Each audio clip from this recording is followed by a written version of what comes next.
So what are we going to do? So this is a big time integration kind of thing. Like you have Web API, you have gRPC Web, and you have Angular app, you have Blazor WASM. You have two of the SPA technologies talking to two kinds of backend systems, one through the Web API and one through the gRPC. And a lot of things we'll start learning. We'll start with a base version, which is this one. We'll have our application like this, and within next 40 to 45 minutes, I think I might stretch first 5 minutes, we'll come to this version. So from here till here, we will come, and this is the one integration which is happening through the gRPC web, and this is through the Web API. This is through the Web API. You can see this. The content is pretty much human readable, and this content is purely from. It looks like a mnemonics. Little bit of this. This is the gRPC web, and another important point to observe is the number of bytes. If you are hitting the Web API, it's coming to 1.2K, and when you are hitting the gRPC web, it is 480 bytes, 18 bytes. It's less than half. And see the time perspective, it took 31 milliseconds, it took 6 milliseconds. I mean, whatever I'm telling it, we should not take it that, but you guys should have done the performance testing thoroughly, because I ran a couple of rounds of benchmarking on this. It's almost like a close call.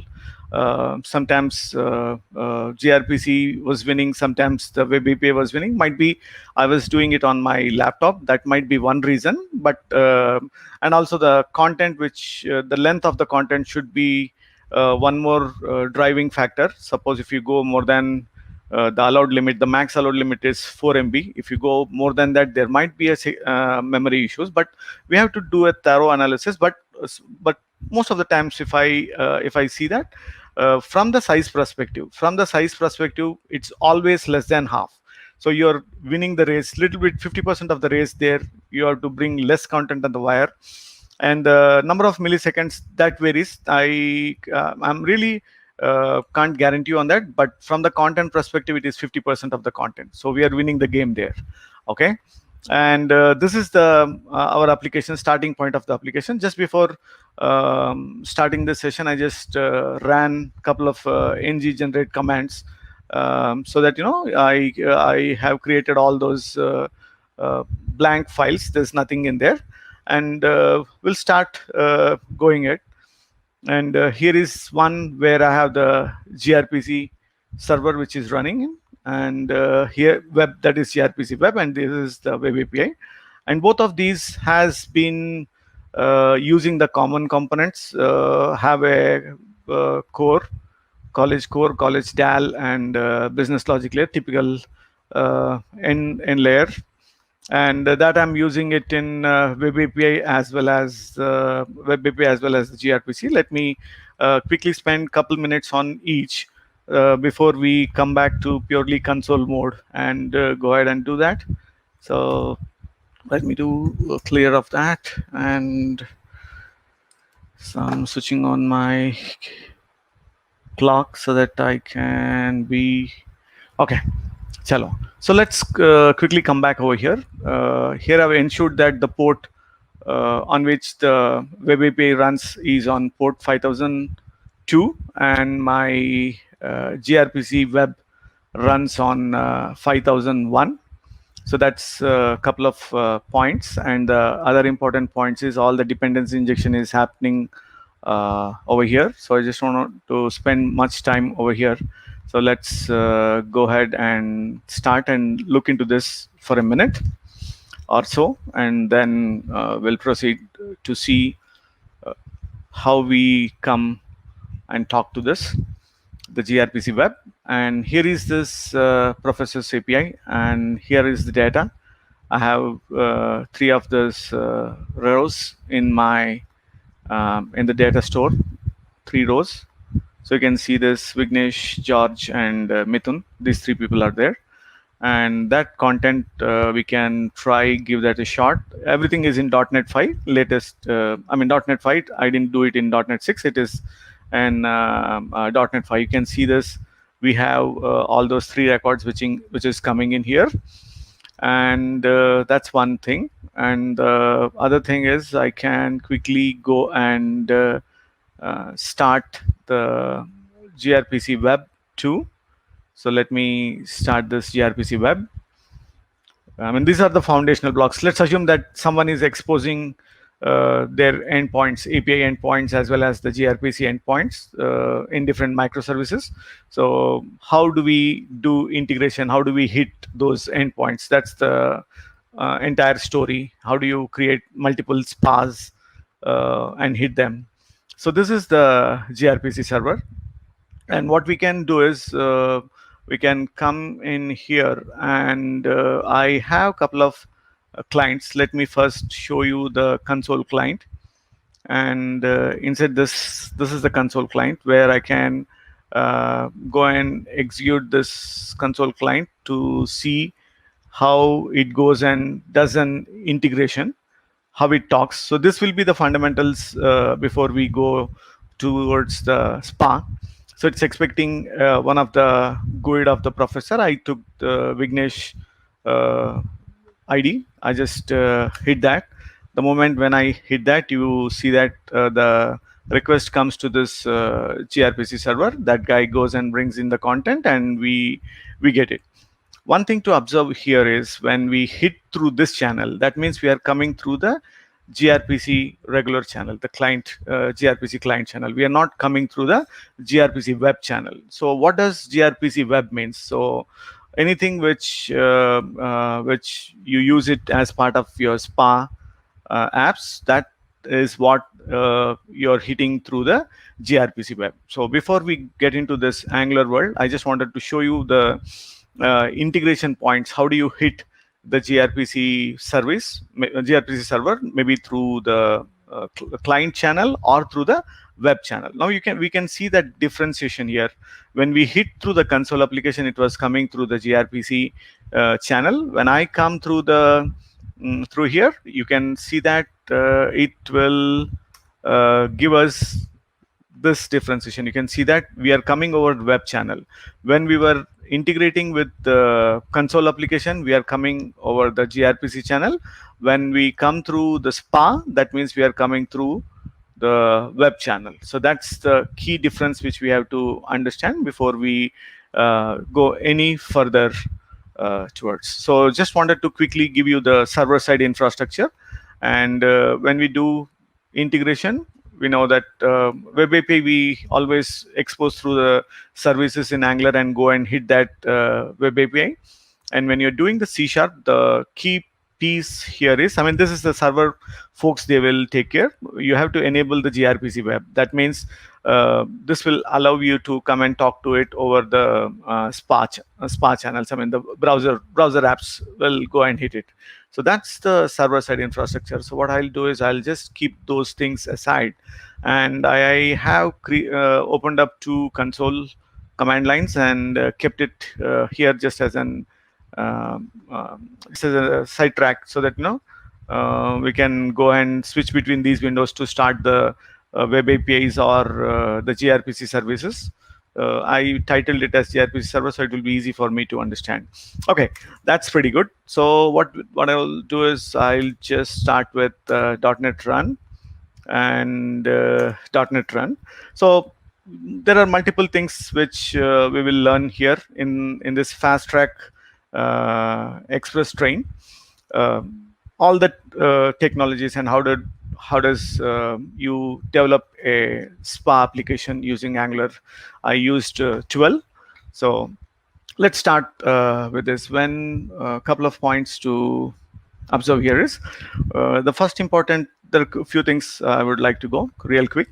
So the first important point is inside this package.json, most probably we should use that ngserve-o. So it doesn't wait for us to go and click. It opens the browser once it starts. That's one important point. And the second important point is we can go ahead and customize the port on which port we would like to run, and that port we can go ahead and mention it over here in this server builder configuration. You have this one. And the second important point is how does Angular knows that how to bootstrap it, and that we will pretty much will see that. Before seeing that, I would like to go and remove all the HTML which comes by default. I am going and removing everything, and let's come back. Now we have a clean slate. Then uh, without this,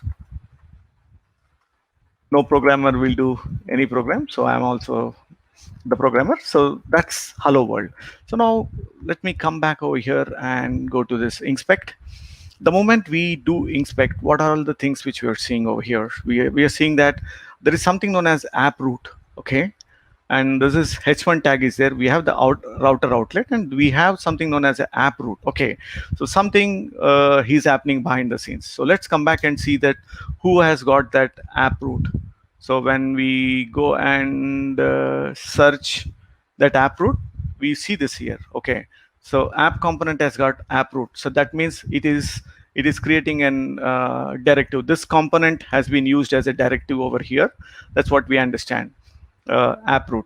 Okay, what is happening inside this app root? Who asked to go ahead and load this app root? So any of this files, you have a default file. So we have the index.html. So that has got the app root. So we track back. Okay, index.html has got app root, and app root is one of the component. And here we have used that app root, the component as a directive, and that's how it loaded this one. So who gave the instructions to load this app root here? Where is the other instructions which are? So we can come to this file here in this Angular JSON, and you can see here the server. This is a builder. It helps us in building this. And if you slowly scroll up, here is what the instructions. So it says that the builder over here, the build Angular browser, and here is the output path, and here is the instruction which says that go and pick up this index file HTML. And while you're picking up, go and use this main.ts. So this is the linking. So when we go and check this main.ts, the main.ts is telling that to bootstrap the app module. So when we come to this app module, app module is asking us to go ahead and use the app component. And when you go the app component, it has got the app root. So that's how it knows that how to load this component. Okay, that's a little bit of fundamentals. And then the next thing what we need is we need to have a UI of this kind. So what we will do is we'll slowly bits and pieces will build it, not slowly. I have to run pretty fast. So first what we will start is we'll start building these components. For that, what all the things I have created, I didn't write any code. We will copy paste a bunch of codes now. And other important things to understand is the URLs. One of the way to have the URLs is in this environment, so that we have the prod as well as the dev environments, and we can have this specific URL. So I'm coming, if it is a gRPC channel, I'm coming on 5001. If it is web channel, I'm coming on 5002. That's one more important point. You can see this, there are multiple things I've created. Under the shade, I have the top nav bar, footer, page not found, and the rating component. And under home, I have the dashboard. Under employees, I have the card. So we need to set up the routing system. So at this point of time, we don't have anything in the routing system. So let's go and steal some code from this routing. So what I'll do is I'll just copy this block from here. The fast track stealing. So I stole some of these things, and I executed a lot of ng new commands, ng generate commands, so that it creates, and also it comes and adds those in the app module. So everything gets automatically created. Those links and everything, where the file will be there, how to load it, everything will be done automatically when we use this ng component. There'll be a lot of errors we'll see every now and then. Sometimes I'll create wantedly so that we know that what mistakes we are doing, right? So at this point of time, we do not have anything except this routing has been set up. So it says that dashboard works. So here we should understand a couple of points. So a component can be used multiple ways. Here I am talking about two things. Here the app root component has been injected here. So that means the component as directive, and once you go to that any specific route, at the time it displays the component. So you can use the component as a directive or a component as a single page for the spa. So let me come back over here and dismantle this piece, and I will block that, block these two, and unblock this guy. Okay, it looks pretty ugly. From there we'll start the beautification. That's our dashboard. From here we'll come back to this mode. Just give me 2 minutes time. I'll guarantee you we'll come to this mode, from that page to this mode. So it's pretty ugly. That's good. The next thing what we do is the styling. I'm using this Bootstrap as well as the Font Awesome. So there are multiple ways you can get into this Angular JSON file, and here you have the styles. So you can inject those styles over here, or you can go ahead and inject those here in this head, or you can go ahead and import that here on top, here on top of this existing styles.cs. So what I'll do is I will steal the entire styles just to speed up the time. I come back to here, and I will paste it over here. So once we paste that, if you come, and we should see a minor difference in this UI. So a little bit of fonts has changed, and we have some background. Okay, that's pretty good. So what we will do is, next thing, we'll go and start building the top nav bar. So we'll come back over here. Let me reduce this and come back to this top nav bar. So top nav bar is where we have the navigational links, and I'll come back over here and quickly go to the top nav bar. And this top nav bar, I will copy that and drop it over here. It looks pretty ugly. We'll make it beautifying. Okay, we have some links over here. And the next thing what we do is we have the styling specific to that in that CSS file. So we'll drop that styles over here. We'll drop the styles and come back and see that. Okay, boom. There's something, we have something to see that. Okay, I'll minimize this so that we'll get an extra space. Okay, next thing what we do is we will go ahead and work on the footer. So we'll go and check this footer. Let me quickly come back over here and check the footer. I have this footer over here. I'll drop this. There will be error because this method we have to copy. And I will copy this TS file, which has got a method over there, which will get this full year of that. And we need the styling for this footer. I go and copy this styling. So that's pretty good. We see this, we have the footer, we have the header and footer, and a little bit of background. And one thing I would like to highlight is, if you comment that, what will happen is the footer will come and stick to the content a little bit behind the content. What content do you have, or you want to fix there at the bottom, you can fix it, so it will come and stick it over here. So you will have a scroll bar here. That depends upon your requirement, whether you want to stick it over there or float it until the content is here. Okay, that's good. So the next thing what I would like to do is, just to speed up a little bit of time, I'll come to those components and I will steal the rating component. I think I already stole the rating component. Let me check that to have it. Now I have to steal it. Chalo, we'll do that. Let me come back. That's the rating component. I am stealing that from here to here. I go into the shared and I drop this rating component.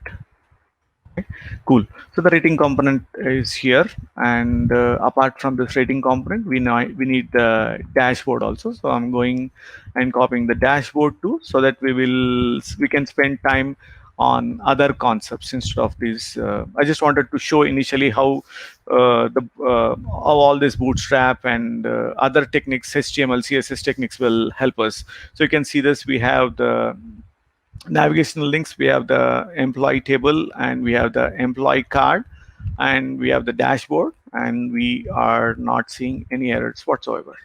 Okay, so this is a little bit of styling and look and feel of the application.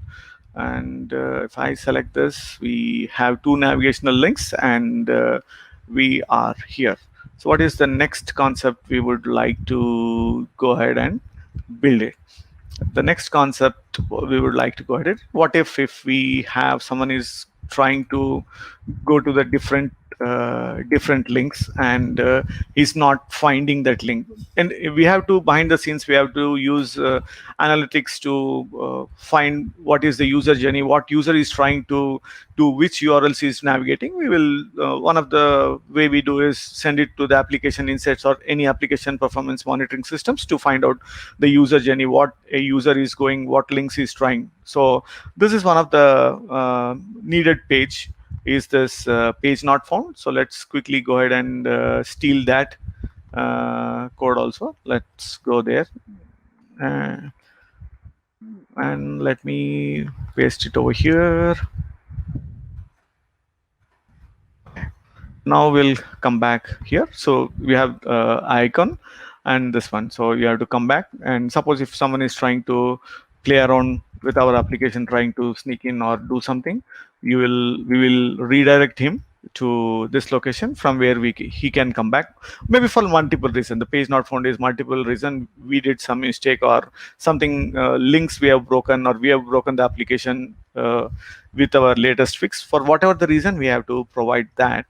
And in the routing, we have to take care about one of the pointers. While we are creating, the most likely things should be on the top. So the first hit will win. So the dashboard, employee cards, and this one, the page not found, we are given. So if no route parameter has been given, that means if I don't give anything and I navigate, so if I do, still it goes and navigates to the dashboard. We are redirecting to the path, and any wildcard routes, we are routing it to the page not found. So this wildcard has to be at the last. If not, that will win, and we'll never go and see any other page. Okay, so that being said, we'll see how we can integrate first with the web API, and then we will see how we'll be able to integrate with the this with the gRPC service also. Okay, and one more important point I just wanted to talk about is the view component or a presentational component. So view component or a presentational component. So what does this view component or presentational components are? So the component, it is technical jargon, but it is a component which doesn't have intelligence, or it doesn't need to go and talk to some other server or any place. Someone will feed in this information. That means if you see this is a rating component, 5-star rating or 6-star or 7-star, whatever the number of stars you want it, you can give this rating to that. The star rating, you can use it. So what it does is, based on the inputs which we provide to it, it automatically goes and shows that number of stars rating, because it doesn't have intelligence of its own. So let's quickly see one example of that, and then we will go to the next steps. Okay, let me go to that app component, and I want to use that over here. The rating, I'm telling that 4.2, and I'm telling this number of rating should be 5. And at this point of time, I don't want to use this because this is only just a demo. Okay, so we'll come back over here, and you can see this is 5-star rating, and employee rating is 3.x. And what if I want to give 6 stars rating, and 7 stars rating, and this is 5.3. Now we can see this. It is dynamic. The component doesn't look for the fixed number of things. The component is dynamically rendering itself based on the input it gets. So if you see in this example where we have the number of cards and other things which are, oh, I'm sorry, okay, you see this number of cards which are getting displayed. So these cards are also, it's coming from the backend. The content for these cards are coming from the backend, and that each from, we are looping or iterating through the number of employees, and we can inject one employee and this card will show up and it displays that. So if we make this particular thing as a component, as a separate component, and there is a parent component that calls this backend systems, get the data and injects it. So this component we can do for loop and loop it through the collection of employees, and it does it. But this doesn't have any intelligence. This card component doesn't go out and talk. All it looks at is, hey, someone gives me the data, I'm going to populate it. So that's one of the technical jargon, or the naming is called view component or the presentational component. It doesn't have any logic or whatsoever. It's like simple. You give me the content, I'm going to flush it out. I'm going to appear there. So that's the kind of component. This is one of the concept which we generally use. Now if you observe this, you see that when we go to the dashboard, what it is happening is it is coming and displaying this dashboard component as the, it's displaying the dashboard component as a page for the single page navigation spa application. But what I can do is I will cut these two rating components and drop it at the top. And we'll come back over here. So still it shows there. So if you see this, there are a couple of concepts over here. So when we go to this route, it is showing the entire dashboard component. That means it is showing this component.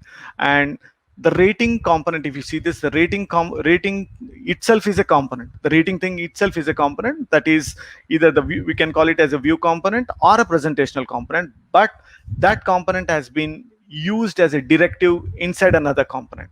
So now you have two concepts. When you go to a route, you can show a component as a page, and you can use a component as a directive. So that's couple concepts. So let's move further.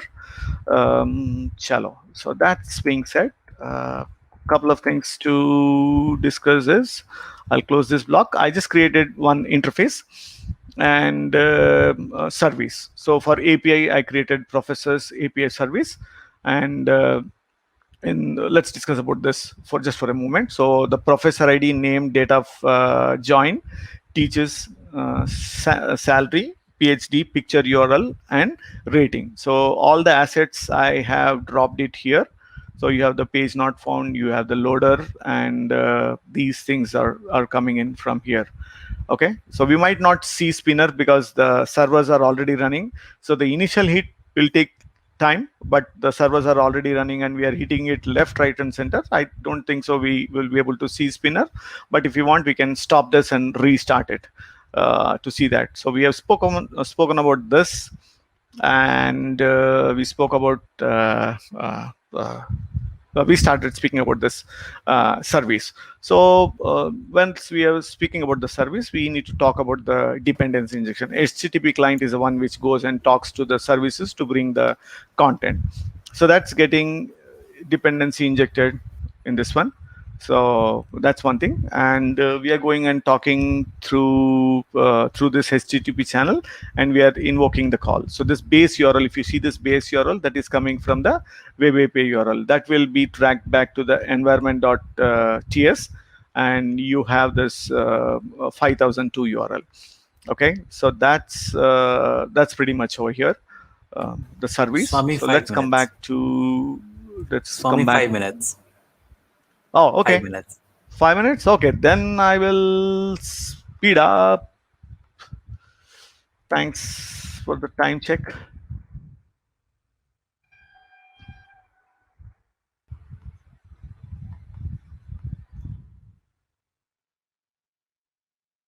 Okay, so we are back here. So when we click this one, okay, it's compiling. It's recompiling because we dropped some of the things. Let's give it a minute to recompile. In the meanwhile, I'll switch anytime it recompiles, generating. Okay, so it's back. So you see this, the spinner is happening, and I don't know whether it is hitting. Okay, it was hitting this one. So the important thing is you can see that we are coming over the gRPC web. Okay, and when we come here, so it will come and hit this guy, the web API. Where are we? What happened? Network tab. Okay, I'm coming in here. Did I stop that? No. It's there. It's there.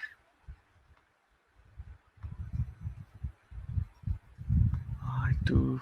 Okay, so I'm here. What happened? It's stuck somewhere. Server. 1 second. So let me stop it. Looks like it got hung somewhere.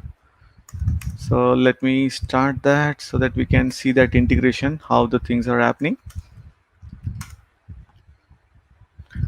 So we are here under, exactly, we are in the same path.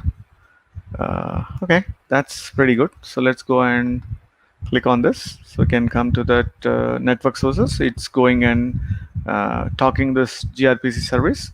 So it comes and displays this in the tabular form. The content representation also we can do it multiple ways based on the requirement. And here when we are going and hitting the web API, it will come and hit this web API.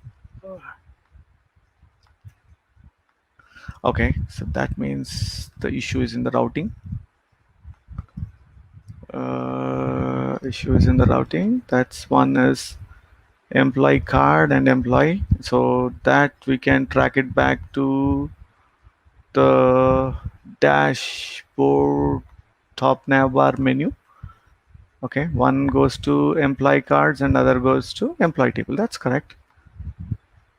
Okay, so let me show it here.